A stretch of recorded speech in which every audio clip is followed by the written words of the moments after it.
জাতীয় নাগরিক পার্টির আহ্বায়ক নাহিদ ইসলাম বলেছেন, কেউই জানতেন না একটি অভ্যুত্থান হবে, তবে এটি হয়েছে। আমি আন্তরিকতার সঙ্গে আশা করি এবং দৃঢ়ভাবে বিশ্বাস করি যে আমরা এবার বিজয়ী হতে চলেছি। তিনি ও তার দল পরবর্তী সরকার গঠন করতে না পারলেও তারা এমন একটি রাজনৈতিক শক্তির সূচনা করেছেন যা আগামী কয়েক দশক ধরে প্রভাবশালী থাকবে।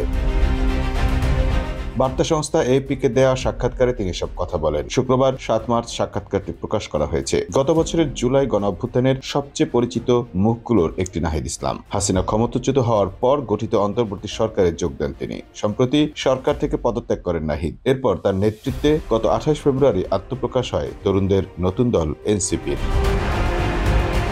বাংলাদেশের সুদূর প্রসারী সংস্কারের বিষয়ে রাজনৈতিক দলগুলোর আগ্রহে ঘাটতি রয়েছে বলে মন্তব্য করেন নাহিদ ইসলাম। তিনি বলেন, এমনকি তরুণেরা যে কারণে জীবন উৎসর্গ করেছেন সেসব সংস্কারেও আগ্রহী নয় তারা। তিনি আরো বলেন, গণ অভ্যুত্থান এবং এর পরবর্তী সময় আমরা যেসব প্রতিশ্রুতি দিয়েছিলাম তা বাস্তবায়নে আমাদের একটি বাধ্যবাধকতা রয়েছে। এ কারণে আমরা একটি রাজনৈতিক দল গঠনের সিদ্ধান্ত নিয়েছিলাম।